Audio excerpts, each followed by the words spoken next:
Welcome to AAR pharmacy lectures. आज हमारा topic है डिस्पर्शन। डिस्पर्स सिस्टम को अगर हम डिफ़ाइन करें तो ये एक ऐसा सिस्टम है जिसमें दो फेजेस मौजूद होते हैं, एक डिस्पर्स फेज और दूसरा जो है डिस्पर्शन मीडियम या कंटिन्यूस फेज कहते हैं उसको हम। मतलब एक होगा हमारे पास कंटिन्यूस फेज, उसके अंदर दूसरे जो है मटेरियल के particles through out the continuous phase dispersed हुए होंगे, तो इसको कहते हैं हम डिस्पर्स सिस्टम। डिस्पर्शन की फर्दर 3 टाइप्स हैं हमारे पास, मॉलिक्यूलर डिस्पर्शन, कोलाइडल डिस्पर्शन और कोर्स डिस्पर्शन। मॉलिक्यूलर की एग्जांपल सॉल्यूशन है, इसकी साइज़ जो है नहीं ली जाती क्योंकि ये मॉलिक्यूलर लेवल पे हो रही है, जबकि कोलाइडल डिस्पर्शन जो है उसकी पार्टिकल साइज़ है 1 नैनोमीटर से लेके 1 माइक्रोन मीटर तक। कोर्स डिस्पर्शन उसकी एग्जांपल इमल्शन सस्पेंशन है हमारे पास, वो 1 माइक्रोन मीटर से ग्रेटर साइज़ वाली। कोलाइडल डिस्पर्शन की टाइप्स अगर हम देखें, जो पार्टिकल इंटरेक्ट करते हैं एक दूसरे के साथ, मींस डिस्पर्शन मीडियम और डिस्पर्स फेज के जो पार्टिकल इंटरेक्ट करते हैं ना, उनके इंटरेक्शन की बेसिस पे टाइप्स है। पहले लायोफिलिक कोलाइड्स। लायो का मतलब क्या होता है? सॉल्वेंट, और फिलिक मतलब लविंग। अब सॉल्वेंट लविंग जो कोलाइड्स होंगे ना, उनको हम कहेंगे लायोफिलिक कोलाइड्स। मीन्स जो डिस्पर्स पार्टिकल है और डिस्पर्शन मीडियम है, वो इंटरेक्शन उनमें बहुत अच्छा होगा क्योंकि कोलाइड्स जो है वो सॉल्वेंट लविंग है। अब एक चीज़ दूसरे में अट्रैक्टिंग है तो वो मिक्सिंग भी प्रॉपर होगी और जो है ज़्यादा इंटरेक्शन होगा।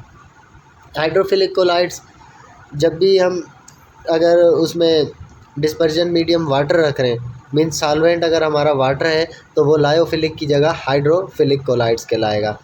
एग्जाम्पल कौन कौन सी है हमारे पास? जेलेटिन है, अकेशिया है, एल्ब्यूमिन है, ये सब के सब जो है ना कोलाइडल डिस्पर्शन बनाते हैं पानी के अंदर। दूसरा लाइपोफिलिक कोलाइड्स। लाइपोफिलिक कब कहेंगे हम? जब हमारा जो है डिस्पर्जन मीडियम वो कोई भी ऑर्गेनिक सॉल्वेंट हो, मींस पानी के अलावा कोई और हो, लाइक बेंजीन हो गया, दूसरे कोई भी नॉन एक्वस सॉल्वेंट है, तो उनको हम कहेंगे lipophilic collides.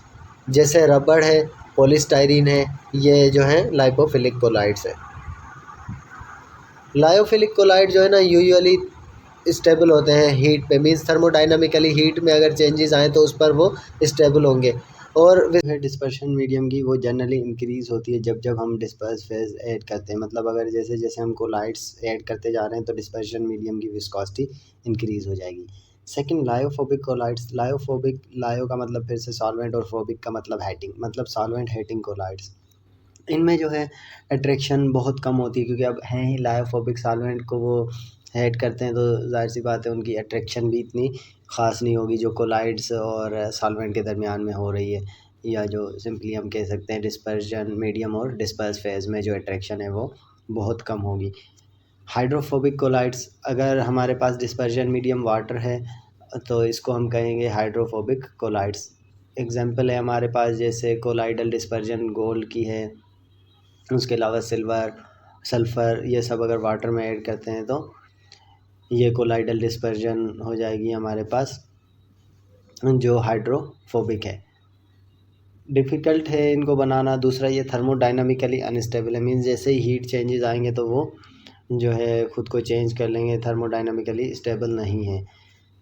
Viscosity dispersion medium की इंक्रीज़ नहीं होती इसमें क्योंकि गोल्ड है या इस तरह की चीज़ अगर हम पानी में ऐड कर रहे हैं, किसी सॉल्वेंट में ऐड कर रहे हैं, तो वो उसकी विस्कोसिटी इंक्रीज़ नहीं करेगा। तो हम अगर जेलेटिन या जो लायोफिलिक कोलाइड्स है उनमें देखें तो उनमें विस्कोसिटी इंक्रीज़ होती है, जबकि लायोफोबिक में नहीं होगी। Association collides. एसोसिएशन कोलाइड्स को हम एम्फीफिलिक कोलाइड्स भी कहते हैं। ये स्मॉल मॉलिक्यूल या आयंस जिनमें जो है दोनों पोलर और नॉन पोलर ग्रुप्स मौजूद हो, इनको हम एम्फीफाइल कहते हैं। जब भी वो डाइल्यूट सॉल्यूशन में रहेंगे तब तक जो है सेपरेट रहेंगे, मगर जैसे जैसे वो क्रिटिकल मिसल्स कंसंट्रेशन पे पहुँचेंगे, CMC पे, तो वो एग्रीगेट बनाना शुरू करेंगे, एक मिसल बनाना शुरू करेंगे कोलाइडल डायमेंशन का। तो जैसे हम सर्फ पानी में ऐड करते हैं तो CMC की एक सबसे आम मिसाल है हमारे पास। पानी में अगर सर्फ ऐड करते रहें सर्फेक्टेंट, एक ऐसी पॉइंट आएगी जहाँ पे वो जो है गुच्छे बनाना शुरू कर लेगा सर्फ जो है, उसको बोलते हैं हम मिसल्स। तो मिसल्स फॉर्मेशन इस तरह से होती है। थर्मोडाइनमिकली ये स्टेबल होते हैं, उसके अलावा जब भी हम aqueous सॉल्यूशन में इलेक्ट्रोलाइट्स अगर ऐड करें तो इलेक्ट्रोलाइट्स की वजह से CMC जो है उसकी डिक्रीज़ हो जाएगी, क्योंकि वाटर जो है aqueous सॉल्यूशन वो जो है कंडक्टर अच्छा है, लाइट कंडक्ट करता है, तो उसकी वजह से CMC डिक्रीज़ हो जाएगी। साल्टिंग आउट, अगर हायर हम साल्ट कंसनट्रेशन रखते हैं, मतलब साल्ट अगर ज़्यादा ऐड करते हैं तो साल्टिंग आउट हो जाएगा, मतलब साल्ट की मौजूदगी में वो सेपरेट आउट हो जाएगा। विस्कोसिटी जो है इसमें भी इंक्रीज़ होती है जैसे जैसे हम एम्फीफाइल की कंसनट्रेशन इंक्रीज़ करते हैं। जिस तरह से हम हाइड्रोफिलिक कोलाइड की कंसनट्रेशन इंक्रीज़ कर रहे थे, विस्कोसिटी इंक्रीज़ होती है, सेम यहाँ पर भी विस्कोसिटी इंक्रीज़ होती है।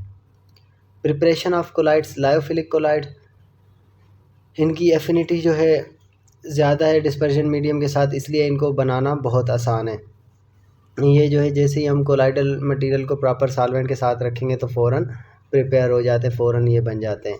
हाइड्रोफोबिक, इनकी एफिनिटी कम है तो इनको बनाना भी मुश्किल है। जनरली 2 मेथड इसको बनाने के लिए इस्तेमाल किया जाता है। सबसे पहला डिस्पर्जन मेथड। डिस्पर्जन मेथड में क्या किया जाएगा कि कोर्सर पार्टिकल को जो है ना स्मॉलर पार्टिकुलर में तोड़ा जाएगा, मींस कोलाइडल डायमेंशन में उसको लाया जाएगा, ठीक है, ताकि जो है वो प्रॉपर डिस्पर्स हो सके उस सॉल्वेंट के अंदर। अब उसमें कौन कौन से मेथड हैं? कोलाइडल मिल क्या करेगा, कोर्स जो मटेरियल है ना उनको जो है कोन्स के दरमियान में ये तोड़ता है। एक स्टैटिक कोन होती है, दूसरी रैपिड रोटेटिंग कोन होती है। उन दोनों के दरमियान जब मटेरियल आएगा तो वो ब्रेक होना शुरू हो जाएगा। ये जो है इमल्शंस की प्रिपरेशन के लिए भी यूज़ कर सकते हैं हम कोलाइडल मिल वाला मेथड, जिनमें जो है प्रोटेक्टिव कोलाइड्स यूज़ होते हैं। इलेक्ट्रिकल डिस्पर्जन में क्या होगा, कुछ मेटल्स जो हैं उनको हम इलेक्ट्रिक आर्क प्रोवाइड करके उसकी मदद से जो है डिस्पर्स कर सकते हैं। इलेक्ट्रोड्स के दरमियान जो मेटल्स के बने हुए इलेक्ट्रोड होंगे और साथ में वो मेटल को हम इजीली जो है इलेक्ट्रिक आर्क की मदद से डिस्पर्स कर सकते हैं। अल्ट्रासोनिक रेडिएशन, अल्ट्रासोनिक वेव्स अगर हम पास करें किसी डिस्पर्जन मीडियम से तो वो हाई फ्रीक्वेंसी ऑसिलेशन प्रोड्यूस करेगा, ठीक है। हाई फ्रीक्वेंसी की वजह से क्या होगा कि कोर्सर पार्टिकल्स जो है ना वो ब्रेक डाउन होकर कोलाइडल साइज़ में आ जाएंगे, तो इस तरह से भी जो है हम डिस्पर्शन इंक्रीज़ कर सकते हैं। पेप्टाइजेशन, ये प्रोसेस में क्या होता है कि प्रेसिपिटेट्स जो होते हैं ना लार्ज पार्टिकल के, उनको कोलाइडल साइज़ में कन्वर्ट किया जाता है। किस तरह, लो कंसंट्रेशन किसी भी इलेक्ट्रोलाइट की जिसको पेप्टाइजिंग एजेंट कहते हैं वो ऐड करके उसकी मदद से लार्ज पार्टिकल्स को कोलाइडल साइज़ में लाया जाता है। इस प्रोसेस को हम कहेंगे पेप्टाइजेशन। क्यों? क्योंकि इसमें यूज़ जो हो रहा है वो पेप्टाइजिंग एजेंट यूज़ हो रहा है। Second, condensation method.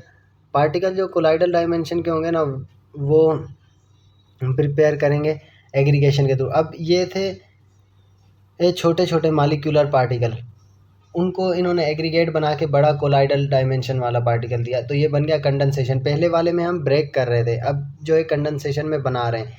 यूजुअली जो है केमिकल रिएक्शन के थ्रू बनता है। जैसे हमारे पास कोलाइडल सल्फ़र है, उसको हम ऑब्टेन करते हैं, हाइड्रोजन सल्फाइड को एक्वस सॉल्यूशन से गुजारते हैं सल्फ़र डाइऑक्साइड की। अब सल्फ़र डाइऑक्साइड और हाइड्रोजन सल्फाइड की जब सॉल्यूशन गुजारेंगे तो उससे हमें जो है सल्फ़र मिलता है कोलाइडल फॉर्म में। उसके अलावा कोलाइडल डिस्पर्जन जो सिल्वर क्लोराइड की है वो भी हम ऑब्टेन कर सकते हैं। किस तरह से? सोडियम क्लोराइड और जो है सिल्वर नाइट्रेट की डबल डिकम्पोजिशन करके, इनको हम अगर डबल डिकम्पोजिशन के प्रोसेस से गुजारें तो उसकी वजह से हमें सिल्वर क्लोराइड के कोलाइड मिल जाएंगे। चेंज अगर हम सॉल्वेंट में करें तो उसकी वजह से भी जो है कोलाइडल पार्टिकल्स बन सकते हैं कंडेंसेशन मेथड के थ्रू। इसकी एग्जांपल है जैसे अगर अल्कोहलिक रेजिनियस सॉल्यूशन है, मींस रेजिनियस मटेरियल है वो अल्कोहलिक सॉल्यूशन के अंदर मौजूद है, उसको अगर हम स्लोली वाटर में ऐड करें तो कोलाइडल डिस्पर्जन जो है ना रेजिन पार्टिकल्स की वो बनना शुरू हो जाएगी। मींस एक ऐसी डिस्पर्जन बनेगी जो कोलाइडल फॉर्म में आ जाएगी। प्रॉपर्टीज़ ऑफ कोलाइड्स, सबसे पहला ऑप्टिकल प्रॉपर्टीज़। जो लाइट के रेज़ हैं जब भी किसी कोलाइडल सोर्स से पास होंगे तो एक विजिबल कोन बनाएंगे। वो किस वजह से बनाते हैं? क्योंकि लाइट जो है ना वो कोलाइडल पार्टिकल्स से टकरा के स्कैटर होगी, इसको कहते हैं टिंडल इफ़ेक्ट। अल्ट्रा माइक्रोस्कोप हम यूज़ करते हैं टिंडल इफ़ेक्ट को एग्जामाइन करने के लिए या उसको देखने के लिए। स्कैटरिंग जो है उसको हम टर्बिडिटी के टर्म्स में भी डिफाइन कर सकते हैं, मींस कितनी जो है टर्बिड सॉल्यूशन है उसके हिसाब से उसकी स्कैटरिंग हुई है। टर्बिडिटी जो है वो डायरेक्टली प्रोपोर्शनल किससे है, मालिक्यूलर वेट, कोलाइड का जितना मालिक्यूलर वेट होगा उसके हिसाब से ही वो टर्बिड होगा। काइनेटिक प्रॉपर्टीज़, अगर हम कोलाइडल डिस्पर्शन के पार्टिकल्स को देखें तो वो कंटिन्यूअस और एरेटिक मोशन में रहते हैं। क्यों? क्योंकि जो कोलाइडल पार्टिकल्स हैं ना वो डिस्पर्शन मीडियम के पार्टिकल्स के दोनों जो है मालिक्यूल्स एक दूसरे के साथ टकरा रहे होते हैं, उसकी वजह से वो कंटिन्यूअस और एरेटिक मोशन में होते हैं। ब्राउनन मोशन अब किस चीज़ पे डिपेंड करती है, पार्टिकल साइज़ कोलाइड की, और दूसरा विस्कोसिटी, जितनी पार्टिकल साइज़ होगी उसके हिसाब से ही काइनेटिक मूवमेंट हो पाएगी, और दूसरा विस्कोसिटी, अब विस्कस होगा तो उसमें जाहिर सी बात है ट्रैवलिंग थोड़ी स्लो होगी पार्टिकल्स की, एज़ कम्पेयर टू जो लेस विस्कस होगा उसमें जो है ईजीली मूव कर रहे होंगे। कोलाइडल पार्टिकल जो है मूव करेंगे हायर कंसंट्रेशन से लोअर कंसंट्रेशन की तरफ। इस ये जो डिफ्यूजन होती है वो ब्राउनन मोशन की वजह से होती है। Third, osmotic pressure, colloidal particle जो है एग्रीगेट्स से भी बने हुए हो सकते हैं मालिक्यूल, हर एग्रीगेट जो है वो as a single unit behave करेगा, तो ऑस्मोटिक प्रेशर जो है वो कम होगा। अगर इसी की जगह colloidal particle single large molecule से बना हो तो जो है हम उसको ऑस्मोटिक प्रेशर को कैलकुलेट करने के लिए उसका मालिक्यूलर वेट देख सकते हैं।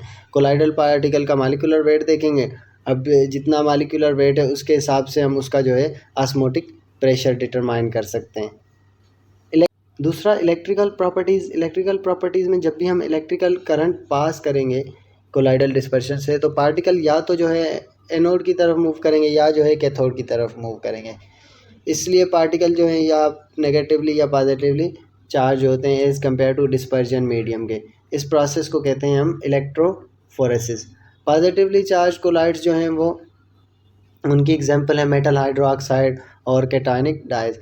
नेगेटिवली चार्ज कोलाइड्स कौन से होते हैं, केओलिन, सल्फर, सल्फाइड्स या एनायनिक डाइज। इलेक्ट्रोऑस्मोसिस, जब कोलाइड पार्टिकल जो है हम उसको इमोबाइल कर देंगे, मीन्स उसकी मूवमेंट रोक देंगे, एक कैपिलरी या पोरस मेम्ब्रेन बना के लिक्विड की, फिर लिक्विड जो है उसके अंदर से मूव करेगा और उसके अक्रॉस हम जो मेम्ब्रेन मीन्स मौजूद है उस मेम्ब्रेन के अक्रॉस हम पोटेंशियल डिफरेंस उसको प्रोवाइड करेंगे। स्टीमिंग पोटेंशियल, अगर लिक्विड को हम फोर्स करें कैपिलरीज के थ्रू तो उसकी वजह से एक पोटेंशियल बनता है, इसको हम कहेंगे स्टीमिंग पोटेंशियल। सेडिमेंटेशन पोटेंशियल, अब पोटेंशियल जब कोलाइडल पार्टिकल सेडिमेंटेशन के प्रोसेस में जाएंगे उस टाइम जो उसका पोटेंशियल डिफरेंस सेट होगा वो जो आएगा उसको हम कहते हैं sedimentation potential. Purification of colloids, colloids को किस तरह से प्यूरिफाई किया जाए, सबसे पहले डायलिसिस। कोलाइडल पार्टिकल जो है वो मेम्ब्रेन के थ्रू डिफ्यूज़ नहीं करते, जो पार्चमेंट मेम्ब्रेन है, सेलोफेन है, जबकि मालिक्यूलर या आयोनिक डायमेंशन जो है वो इन मेम्ब्रेन से इजीली गुजर जाते हैं। डायलिसिस में क्या करेंगे हम, माइक्रो मालिक्यूलर जो इम्प्योरिटीज़ है ना वो हमारी जो है कोलाइड से रिमूव हो जाएगी उन मेम्ब्रेन की अकॉर्डिंग, क्योंकि जब मेम्ब्रेन से क्रॉस कराने की कोशिश करेंगे कोलाइडल पार्टिकल्स तो ऊपर रह जाएंगे मेम्ब्रेन के, जबकि जो माइक्रो मालिक्यूल्स होंगे बिल्कुल वो उस मेम्ब्रेन से क्रॉस कर जाएंगे, उनके हिसाब से वो इम्प्योरिटीज़ अलग हो जाएंगी। कोलाइडल पार्टिकल जो इम्प्योरिटीज़ के हैं उनको हम क्या करते हैं, हालो ग्लास ट्यूब में प्लेस करते हैं और एक साइड हम क्लोज़ कर देते हैं सेमी परमिएबल मेम्ब्रेन से, जो पार्चमेंट या सेलोफेन वगैरह इन किसी भी मटेरियल से बनी हुई होगी, और उसको हम सस्पेंड कर देते हैं एक लार्ज अमाउंट ऑफ वाटर के अंदर। फिर जो स्मॉल मालिक्यूल्स हैं जैसे sodium chloride, ion, glucose, urea, ये सब के सब उन पोर्स के थ्रू पास करना शुरू करते हैं और बैग के अंदर सिर्फ और सिर्फ कोलाइडल पार्टिकल्स रह जाएंगे, मतलब वो मेम्ब्रेन से सोडियम क्लोराइड इस तरह के जो आयंस वगैरह जो भी चीज़ें मौजूद होगी वो निकल जाएगी और पीछे सिर्फ कोलाइडल पार्टिकल रह जाएंगे। उसके अलावा वाटर को हम मोर फ्रीक्वेंटली चेंज कर सकते हैं, मतलब हम देखेंगे कि अब हमें चेंज करना चाहिए तो फ्रीक्वेंटली हम उसका वाटर जो है चेंज करते रहेंगे। इलेक्ट्रोडायलिसिस, डायलिसिस जो है स्लो होती है अगर इलेक्ट्रोलाइट्स लो मालिक्यूलर वेट के मौजूद हों इम्प्योरिटीज़ में, मींस अगर इम्प्योरिटीज़ लो मालिक्यूलर वेट वाले इलेक्ट्रोलाइट हैं तो डायलिसिस का प्रोसेस स्लो होता है। तो हम इसको जो है इलेक्ट्रिकल पोटेंशियल अप्लाई करके स्पीड अप कर सकते हैं इस प्रोसेस को डायलिसिस के। इलेक्ट्रोडायलिसिस जो है वो 3 कंपार्टमेंट पे मुश्तमिल होता है। सेंटर कंपार्टमेंट जो सेपरेटेड होता है आउटर कंपार्टमेंट से 2 डायलिसिस मेम्ब्रेन के थ्रू, मींस एक सेंट्रल कंपार्टमेंट है और दोनों आउटर कंपार्टमेंट से वो अलग है डायलिसिंग मेम्ब्रेन के थ्रू। आउटर कंपार्टमेंट में जो है इलेक्ट्रोड्स भी लगे हुए हैं और पानी के साथ फिल्ड है, और सेंट्रल कंपार्टमेंट जो है वो कोलाइडल सोल से फिल है। मतलब जो आउटर कंपार्टमेंट्स हैं उनमें पानी है तो सेंट्रल में कोलाइडल सोल है। जब इलेक्ट्रिकल पोटेंशियल हम अप्लाई करेंगे ना तो एनायन जो है सोल कंपार्टमेंट में से एनोड कंपार्टमेंट की तरफ मूव कर जाएगा। मीन्स अब दोनों साइड 2 कंपार्टमेंट थे, एक तरफ एनोड कंपार्टमेंट, दूसरी तरफ कैथोड। तो एनायंस एनोड कंपार्टमेंट की तरफ मूव करेंगे सेंट्रल कंपार्टमेंट से, जबकि केटायंस जो है सेंट्रल कंपार्टमेंट से कैथोड कंपार्टमेंट की तरफ मूव करेंगे। जो नॉन इलेक्ट्रोलाइट इम्प्योरिटीज़ हैं वो या तो जो है किसी भी कंपार्टमेंट की तरफ मूव कर सकती हैं। जैसे कि हमने पढ़ा है कि कोलाइडल पार्टिकल जो है उनमें चार्ज होती है, वो जो है इलेक्ट्रोड कंपार्टमेंट की तरफ मूव करने की कोशिश करेंगे, मगर मेम्ब्रेन उनको रोक लेगी क्योंकि दोनों तरफ से कंपार्टमेंट के मेम्ब्रेन लगी हुई थी। तो फिर इसकी वजह से क्या होगा कि वो जो है किसी भी एक कंपार्टमेंट की तरफ जाके मेम्ब्रेन के करीब जमा होते रहेंगे और फिर जो है आहिस्ता आहिस्ता सेटल डाउन होते रहेंगे। ग्रेविटेशनल फोर्स की वजह से वो नीचे बैठते रहेंगे वहाँ से। Stability of lyophobic colloids. Lyophobic colloids को स्टेबलाइज करते हैं हम इलेक्ट्रिकल चार्जेस की मौजूदगी में। मीन्स अगर उनके सरफेसेस पे इलेक्ट्रिकल चार्जेस मौजूद होंगी तो वो स्टेबलाइज हो जाएंगे। उसके अलावा फोर्स ऑफ अट्रैक्शन और फोर्स ऑफ रिपल्शन जो ऐड करती है कोलाइडल पार्टिकल, उसकी वजह से भी हम स्टेबिलिटी चेंज कर सकते हैं। टोटल फोर्स जो पार्टिकल के बीच में मौजूद होता है जिनकी वजह से एक रिजल्टेंट फोर्स बन रहा है, उस पर भी इनकी स्टेबिलिटी डिपेंड करेगी। उसके अलावा जैसे जैसे जो है कोलाइडल पार्टिकल रिजल्टेंट फोर्स के करीब आएंगे तो रिपल्शन में इंक्रीज़ होगा। ये उस टाइम तक इंक्रीज़ होता रहेगा जब तक हमारी मैक्सिमम एनर्जी जो है वाई एम पे पहुंच जाए। कोलाइडल सिस्टम उस वक्त तक स्टेबल रहेगा जब तक पार्टिकल इतने करीब ना आ जाएं कि उनका डिस्टेंस जो है वो वाई एम तक अचीव कर ले। अगर काइनेटिक एनर्जी पार्टिकल की इतनी ज़्यादा है कि उसने वाई एम को क्रॉस कर लिया तो फिर क्या होगा कि वो एग्रीगेट बनाना शुरू करेंगे, वो एग्रीगेशन का प्रोसेस शुरू हो जाएगा उस जो कोलाइडल सिस्टम है। जब भी हम इलेक्ट्रोलाइट ऐड करेंगे हाइड्रोफोबिक सोल में तो थिकनेस जो है डबल लेयर की डिक्रीज़ होगी और जीटा पोटेंशियल भी कम होगा उसकी क्रिटिकल वैल्यू से। ठीक है, कोलाइड जो है वो एक दूसरे से करीब आएंगे, इसकी वजह से कोएगुलेशन स्टार्ट हो जाएगी। Stability of lyophilic colloids. Lyophilic colloids की स्टेबिलिटी डिपेंड करती है कोलाइड और सॉल्वेंट के इंटरेक्शन के दरमियान। इसको हम कहते हैं सॉल्वेशन। सॉल्वेशन मतलब जो इंटरेक्शन हो रहा है कोलाइड्स और सॉल्वेंट के दरमियान। अगर सॉल्वेंट हमारा वाटर हो तो इसी सॉल्वेशन के प्रोसेस को हम कहते हैं हाइड्रेशन। अगर small amount of electrolyte lyophilic colloid में ऐड की जाए तो वो जो है प्रेसिपिटेशन नहीं कराती लायोफिलिक कोलाइड्स की। जब हायर कंसनट्रेशन इलेक्ट्रोलाइट की मौजूद होगी तो प्रेसिपिटेशन होगी और इस प्रोसेस को हम कहते हैं साल्टिंग आउट।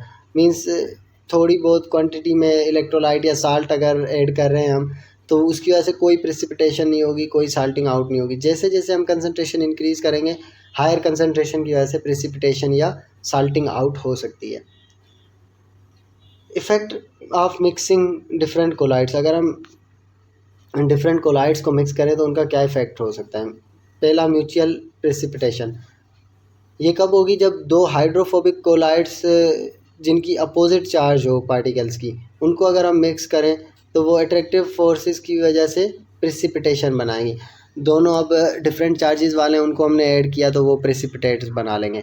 कोएसर्वेशन में क्या होगा कि जब 2 अपोजिट चार्ज वाले हाइड्रोफिलिक, उसमें था 2 अपोजिट चार्ज वाले हाइड्रोफोबिक, अब अगर हाइड्रोफिलिक 2 अपोजिट चार्ज वाले होंगे मिक्स करेंगे तो कोएसर्वेशन होगा। एक ऐसी लेयर बनेगी कोलाइडल मटेरियल की जो खुद को बिल्कुल सेपरेट आउट कर लेगी। इस लेयर को हम कहते हैं कोएसर्वेट और इस फिनोमेना को कहते हैं हम कोएसर्वेशन। कौन सा फिनोमेना? जो मुख्तलिफ फ़ेज़ में सेपरेट आउट हो रहा है। मतलब एक फ़ेज़ जो कोलाइड रिच है, दूसरा फ़ेज़ जो कोलाइड पुअर है। मतलब एक फ़ेज़ बना लिया उसने अलग से लेयर का, जहाँ पे कोलाइड्स ज़्यादा क्वांटिटी में मौजूद है, दूसरी तरफ नहीं है। इस फिनोमेना को हम कहते हैं कोएसरवेशन। सेंसिटाइजेशन, अगर हम बहुत ही स्मॉल क्वांटिटी हाइड्रोफिलिक कोलाइड की ऐड करें हाइड्रोफोबिक कोलाइड में, तो हाइड्रोफोबिक कोलाइड जो है ना वो प्रेसिपिटेशन से ज़्यादा ससेप्टेबल हो जाएगा। मीन्स अगर अब हम उसमें इलेक्ट्रोलाइट ऐड करें तो वो जल्दी से प्रेसिपिटेट हो जाएगा हाइड्रोफोबिक कोलाइड। इस इफ़ेक्ट को हम कहते हैं सेंसिटाइजेशन। प्रोटेक्शन, अगर हम sufficient amount of hydrophilic colloid add करें हाइड्रोफोबिक सोल के अंदर, तो हाइड्रोफिलिक कोलाइड जो है ना वो एब्जॉर्ब हो जाएगा उसके सरफेस के ऊपर जो हाइड्रोफोबिक कोलाइड्स है। तो हाइड्रोफोबिक कोलाइड्स जो है वो उसकी स्टेबल प्रॉपर्टीज़ को अक्वायर कर लेंगे, क्योंकि उसके बाहर से जो है हाइड्रोफिलिक आ गया है। अब हाइड्रोफिलिक की वो जो स्टेबल प्रॉपर्टीज़ हैं हाइड्रोफिलिक कोलाइड्स की, वो अचीव कर लेगा हाइड्रोफोबिक कोलाइड, और फिर उसकी वजह से वो जो है इलेक्ट्रोलाइट्स के इफेक्ट को भी नेगोशिएट कर सकता है और वो स्टेबल हो जाएगा। और जो प्रोटेक्शन प्रोवाइड करते हैं हाइड्रोफिलिक कोलाइड्स, उनको हम कहते हैं protective colloids. Pharmaceutical applications of colloids अगर हम देखें, लार्जर सरफेस एरिया की वजह से उनमें जो है ज़्यादा एफिशिएंसी है एब्जॉर्प्शन या एडजॉर्प्शन की, फार्मास्यूटिकल कोलाइड्स जो भी होते हैं। इसके अलावा केओलिन जो है इनका स्मॉल पार्टिकल साइज़ है, उसमें भी जो है एडजॉर्प्शन की प्रॉपर्टीज़ बहुत ज़्यादा है, टॉक्सिन को वो एडजॉर्ब अच्छे से कर सकते हैं। कोलाइडल एल्यूमिनियम हाइड्रोक्साइड, ये जो है जो हमारा स्टमक एसिड है उसको न्यूट्रलाइज कर सकते हैं। उसके अलावा कोलाइडल आयरन अगर हम देखें तो वो लेस एस्ट्रिंजेंट है। कोलाइडल आयोडीन भी जो है आयोनिक साल्ट से लेस टॉक्सिक है। उसके अलावा कोलाइडल सिल्वर, अगर सिल्वर कोलाइडल फॉर्म में होगा तो वो जर्मिसाइडल इफ़ेक्ट और ज़्यादा देगा। कोलाइडल मर्करी जो है वो साइफिलिस की ट्रीटमेंट में ज़्यादा इफ़ेक्टिव है।